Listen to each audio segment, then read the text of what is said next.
I hired a fake girlfriend. Her name was Stella Grant, and she was better at it than the real thing.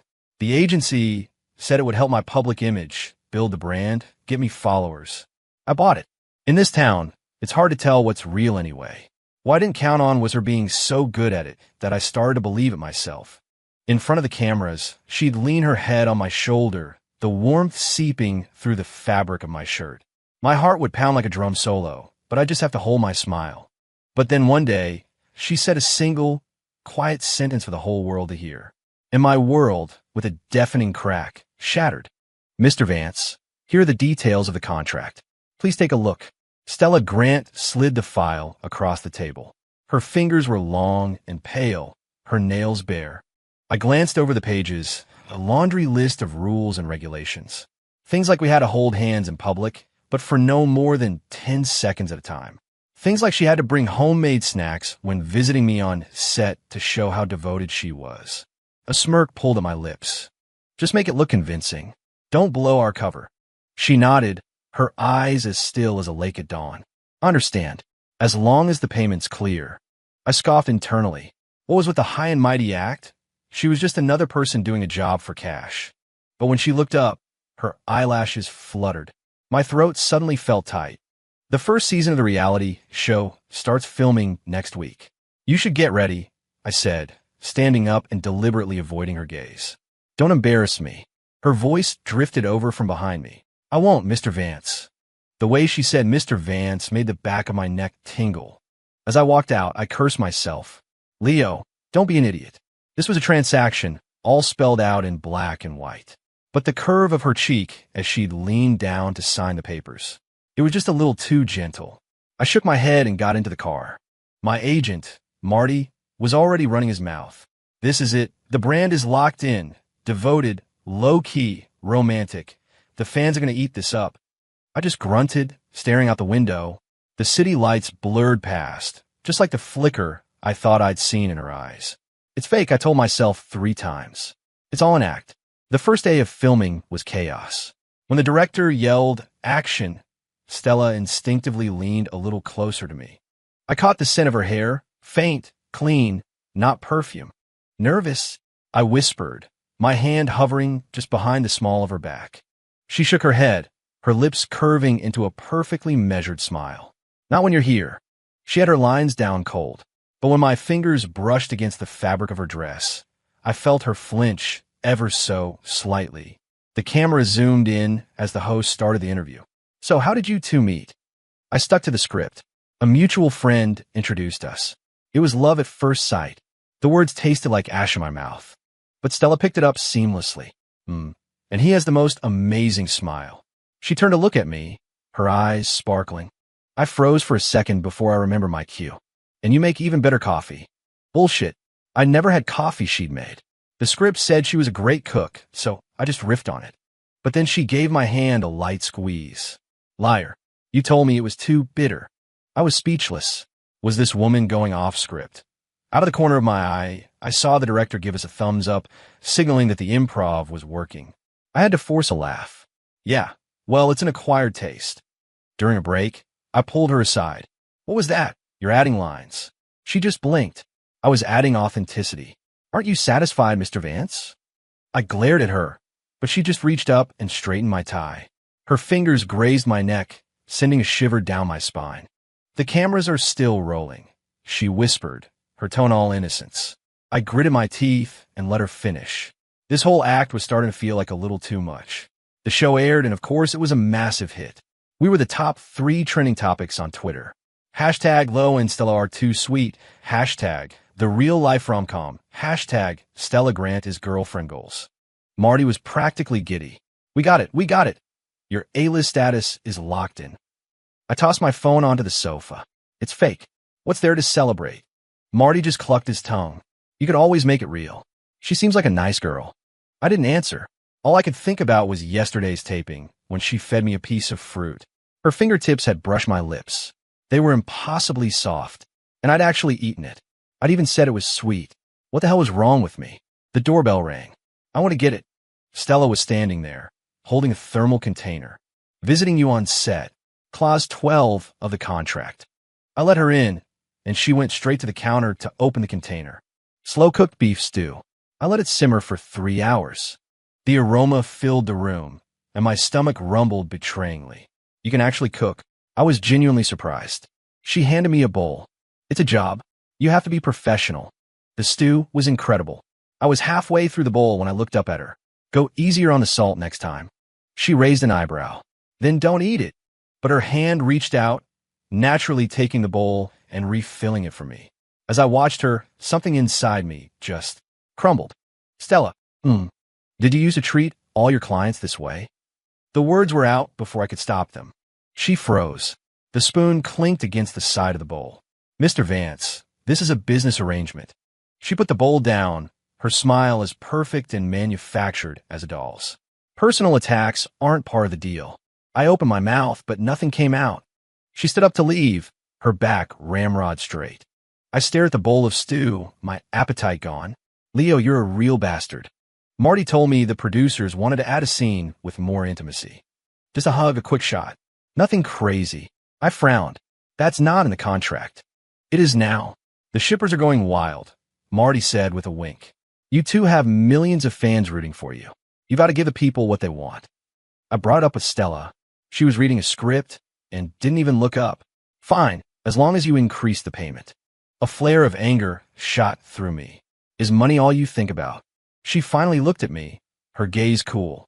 What else is there to think about, Mr. Vance? I was silenced. Yeah, what else? Did I really expect her to actually like me? The day of the shoot, the director set us up on a rooftop overlooking the city.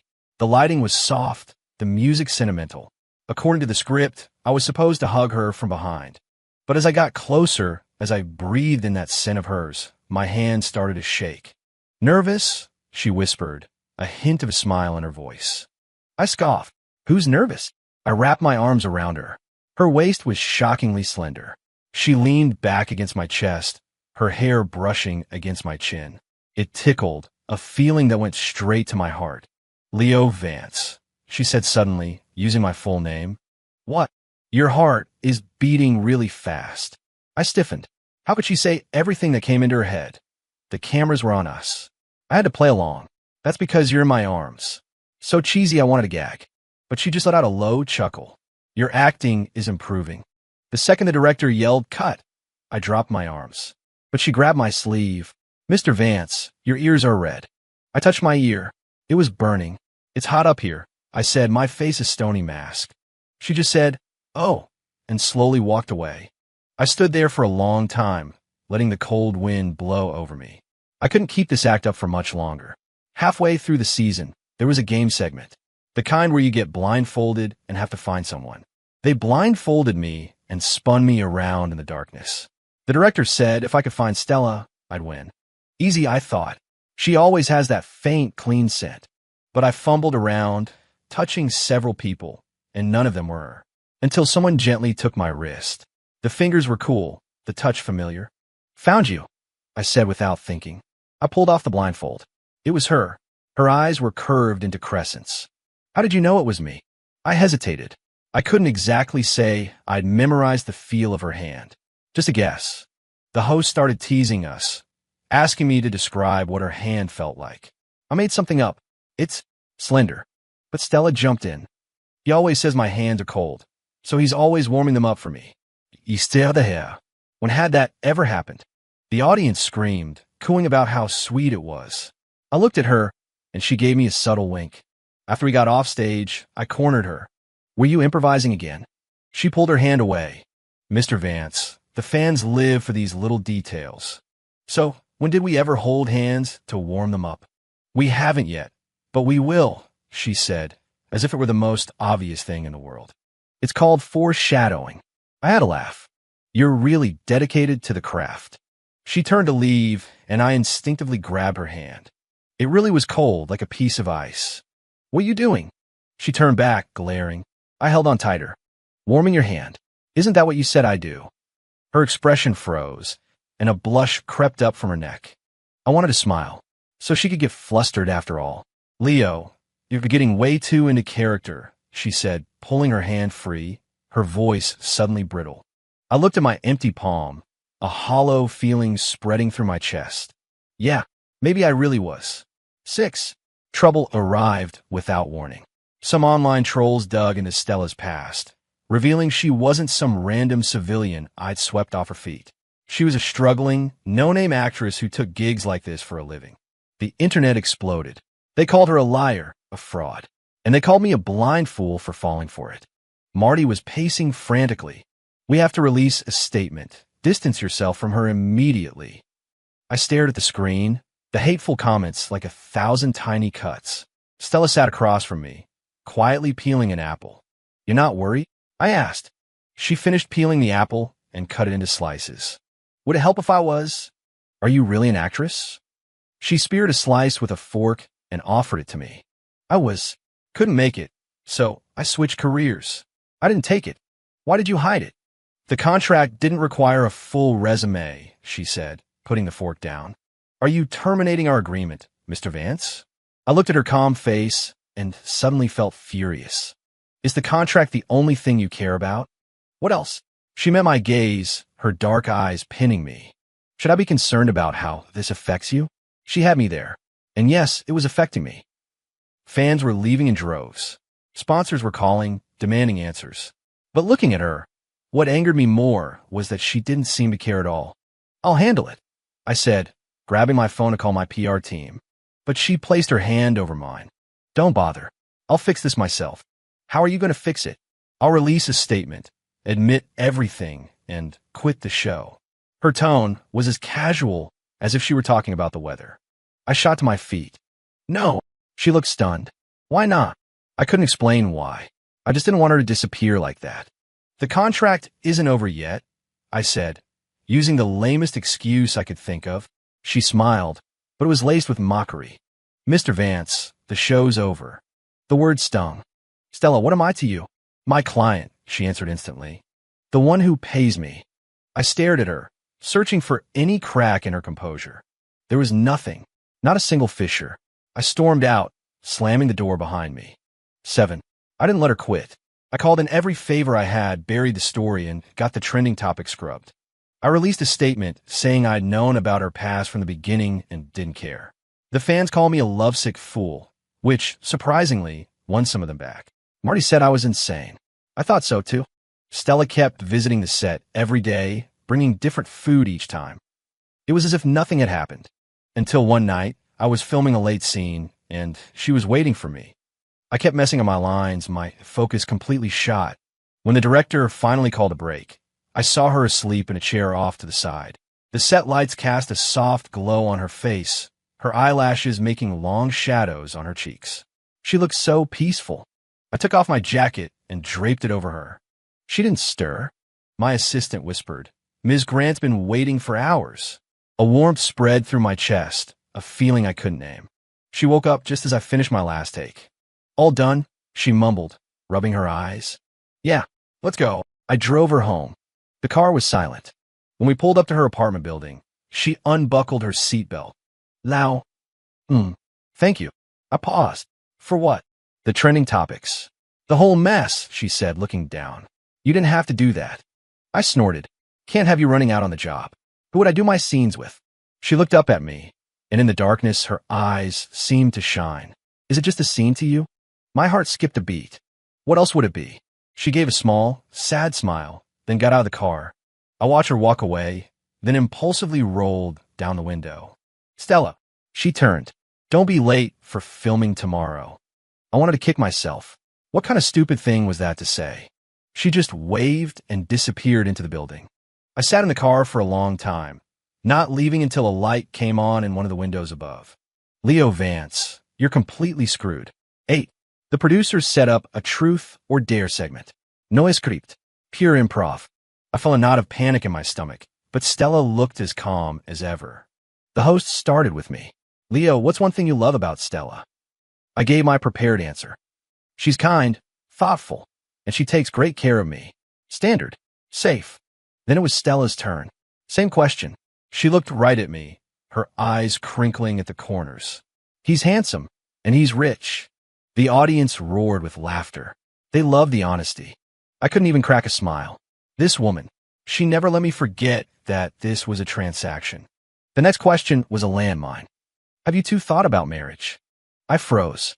How was I supposed to answer that? Saying yes was a blatant lie. Saying no would break the fantasy. But Stella smoothly cut in. That depends on his performance. He's still on probation. The crowd ate it up. I was relieved, but also a little disappointed. During the game portion, the loser had to take a penalty. I lost. The penalty was to call the first person in my contacts and say, "I love you." I pulled out my phone. The first name was Marty. As I was about to dial, Stella reached out and stopped me. "Let's pick someone else. You'll give Marty a heart attack." The host jumped on it. "Then call Stella." The whole studio applauded. I looked at her. She didn't object. I dialed her number. Her phone rang. "Go on, Leo," the host urged, holding the microphone out to me. I looked into her eyes, and my own throat went dry. "Stella, yes." The words were stuck. Why did those three little words feel so heavy? She waited, her expression unreadable. I took a deep breath. "I love you." My ears were on fire. The audience screamed. But she just smiled. "I know." Three breezy, dismissive words. After the show, I grabbed her arm. "Just now. You were great." She cut me off. The audience reaction was perfect. I let go of her, a dull ache spreading in my chest. "Yeah, a great performance." 9. Marty said the final taping was critical. It was the big confession of love episode. "Get her a nice gift. Be sincere. We want this thing to trend for a week." I nodded, my mind a total mess. I went to a jewelry store to buy a ring. The saleswoman showed me the latest design. I stared at the glittering diamond, imagining it on Stella's finger. Would she like it? Or would she just calculate its cash value? When I got home, I found her waiting outside my door. "Why didn't you go in?" I asked. Her expression was serious. "Leo, we need to talk." My stomach dropped. Inside, she got straight to the point. "For the final episode, I want to change the script." "Change what?" "I want to add a scene where we reveal the truth." Her voice was steady. Viewers love a good plot twist. I stared at her. "What are you talking about?" "We tell everyone it was a paid arrangement," she said, looking right at me. "It'll generate way more buzz." I shot to my feet. "Are you insane?" "It's the perfect ending," she said, as coolly as if she were closing a business deal. "You walk away with your devoted image intact. I get my final payment. It's a win-win." I stared at her, searching her eyes for any hint of regret. There was none, just clear, unwavering focus. "Stella, after all these months, you haven't felt anything for me. Not one thing." I regretted the question the moment it left my lips. So pathetic. She smiled a sad, pitying kind of smile. "Mr. Vance, getting too into character is a professional hazard." I collapsed back onto the sofa. "Yeah, and I had a terminal case. What if I told you I wasn't acting?"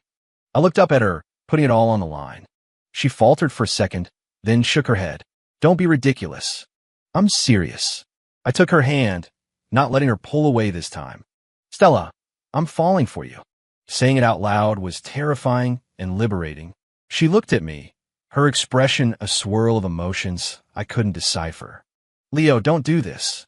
She pulled her hand free. "Our contract is almost up." "To hell with the contract. I'm asking you how you feel." She was silent for a long time, so long I thought the world had stopped spinning. "I'm just someone you hire to do a job." She stood up and walked to the door. "I'll see you at the taping tomorrow, Mr. Vance." The door clicked shut. I picked up a glass and hurled it against the wall. It shattered just like my heart. 10. I didn't sleep at all before the final taping. I just replayed her words, replayed the last few months. It started as a contract, a simple transaction, and it had turned into this. A ridiculous, beautiful, painful dream. In the makeup room, Stella was her usual quiet self. I watched her in the mirror. She was meticulously applying mascara, not once glancing my way. "Stella, what would you do if I terminated the contract right now?" Her hand paused for a fraction of a second. "You'd still have to pay the termination fee." I laughed, a bitter, hollow sound. "All you care about is the money." She put down a mascara wand and turned to face me. "What else should I care about?" Your sudden, inconvenient sincerity. Her words were like knives. "You're ruthless." "Takes one to know one," she said, standing up. "It's time. Let's go." The stage was a romantic fantasy. Flowers, balloons. It looked like a wedding. The audience was packed, their faces full of expectation. The host gave a warm introduction, and then it was time for our confessions. The script said I should give her the ring and recite some heartfelt lines. But as I looked at Stella, I suddenly wanted to burn the script. Stella, I began, my voice hoarse. She looked at me, her eyes pleading for me to stick to the plan. I took a deep breath. These past few months, The audience was silent. Every camera was on us. Suddenly, she stepped forward and wrapped her arms around me. Leo, don't, she whispered, so low only I could hear. I froze, my hands hovering in midair. She pulled away and turned to the cameras, a brilliant smile on her face. There's actually something I've been wanting to tell everyone. My heart stopped. I remembered her idea to change the script. Was she going to blow it all up? Right here, right now? The studio was dead quiet, waiting. I stared at the side of her face, wishing I could freeze time in this single moment. At least before the truth came out, I could pretend she felt something, even a little. She smiled at the camera. Leo and I. She paused. I could practically hear my own frantic heartbeat. Or actually, I squeezed my eyes shut. It's over. Officially dating. My eyes flew open. What did she just say? The audience was silent for a beat, and then the studio erupted in deafening cheers. The host's jaw was on the floor. This clearly wasn't in his notes. Stella turned back to me, and there was something in her eyes I had never seen before. She reached out and took my hand. Leo Vance, she said, her voice carrying through the microphone to every corner of the room. Will you continue to be my boyfriend? I just stood there, stunned. What new script was this? Her finger traced a small, secret line in my palm, and in that instant I understood. She was taking a gamble. She was betting that I would play along, that I would finish this final, insane scene with her. I looked at her for a long, long time. The cheering slowly died down. Everyone was waiting for my answer. I took the microphone from the host. My hand was shaking. No, I said. A total, profound silence fell over the studio. Stella's smile froze on her face. I watched the light in her eyes flicker and die. I won't continue to play this role with you, I said, my voice ringing with clarity. Because I'm done with it. I'm done pretending to like you. I'm done putting on an act for the cameras. With every sentence, the color drained from her face. By the end, she looked like she could barely stand. The director was making frantic gestures off stage. I ignored him. Leo, she started, her voice breaking. I cut her off.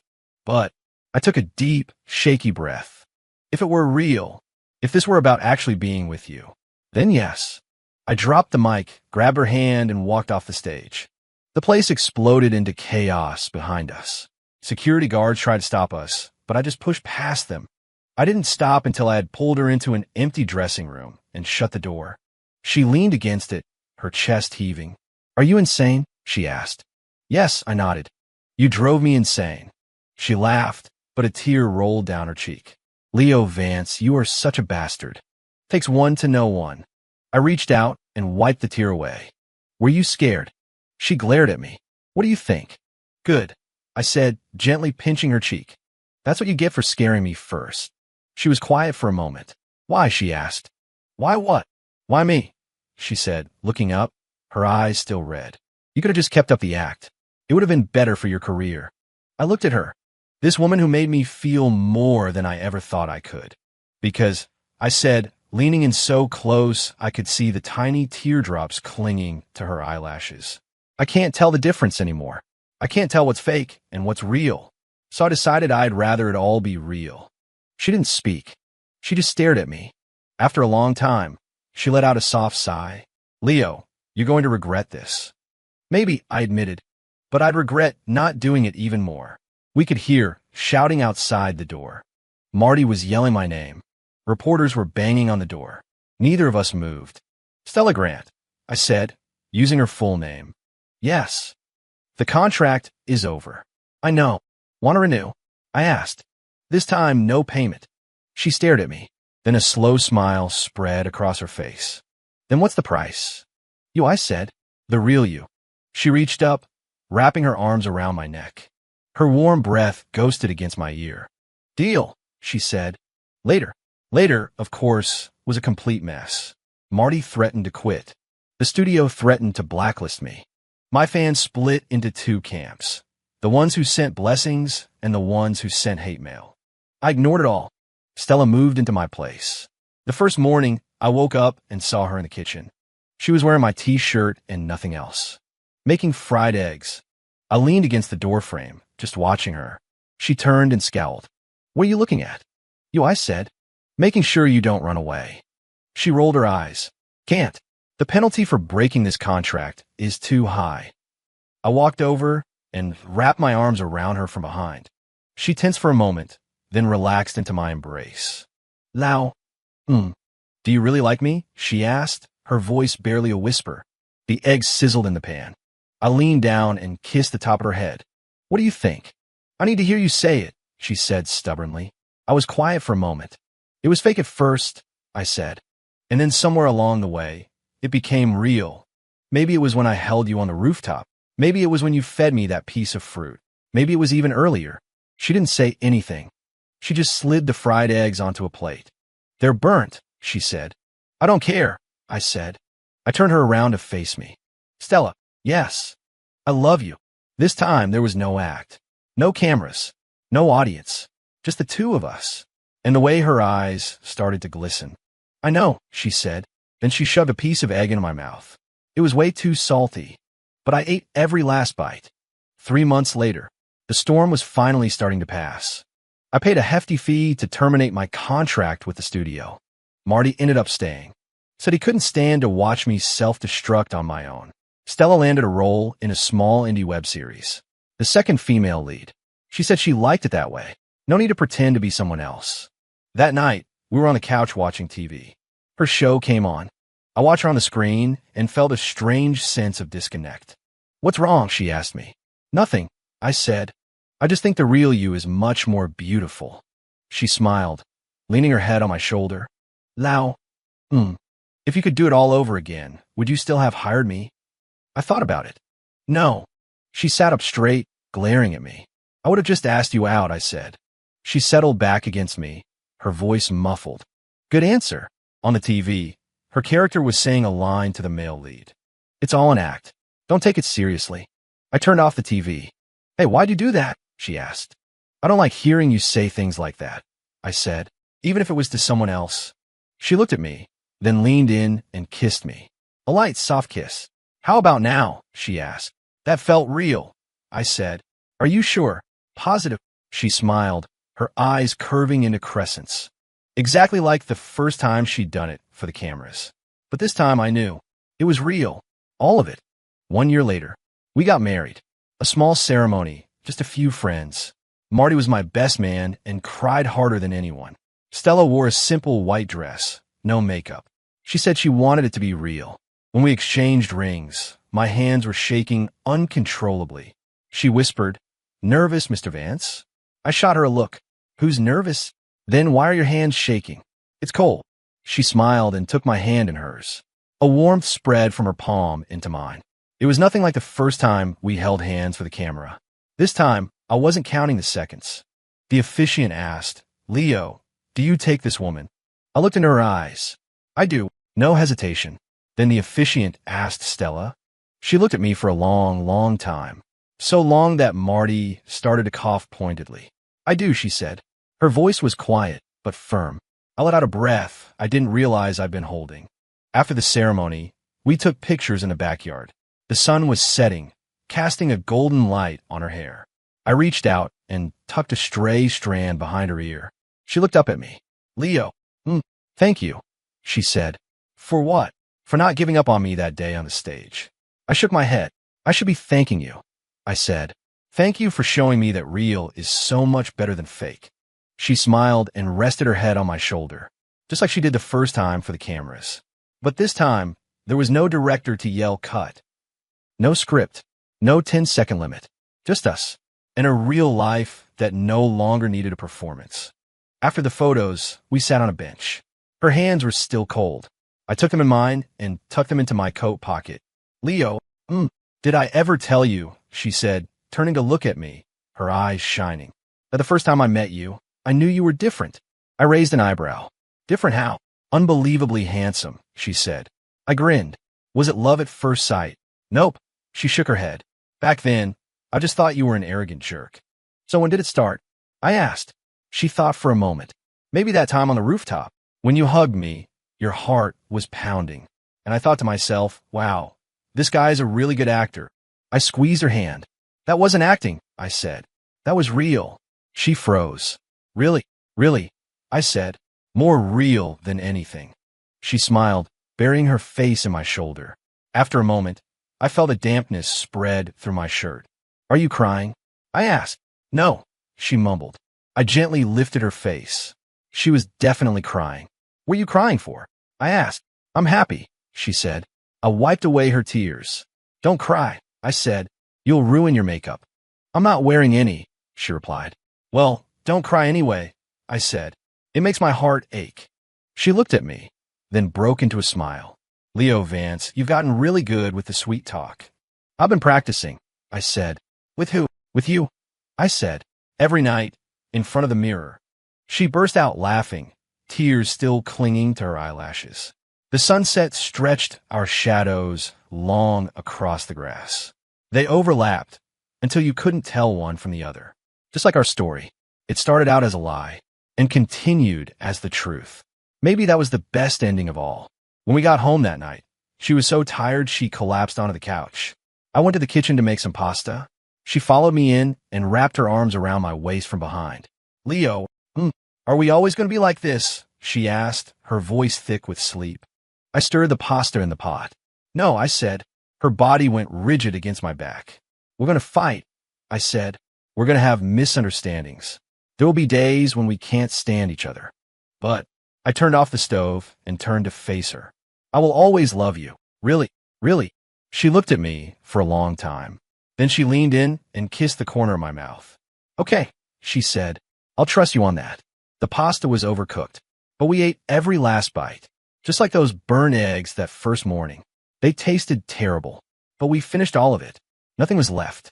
Before we went to sleep, she said suddenly, Leo, let's go public. I was confused. Aren't we already? I mean, she said, looking at me. Let's tell the whole story. From the beginning. The contract and everything. Yes. I frowned. Why? Because I want everyone to know, she said, that something fake can become something real. I looked at her earnest face and smiled. Whatever you want, I said. After all, I'm all yours now. You were tricked into it, she said. Willingly, I replied. She turned off the light and snuggled into my arms in the darkness. I heard her voice. Leo, I love you, she said. I know. What about you? I asked. I love you more, she whispered. She gave a contented sigh and fell asleep. I watched her sleep in the faint moonlight. I thought back to the very first time I saw her. She was sitting in a conference room, her expression cool and distant. As long as the payment's clear, she'd said. Thinking about it now, maybe I was a goner from that very first moment. I just didn't know it yet. The important thing is, in the end, we both knew that real is better than fake. That love is more important than money, and that she is more important than anything. That's enough. And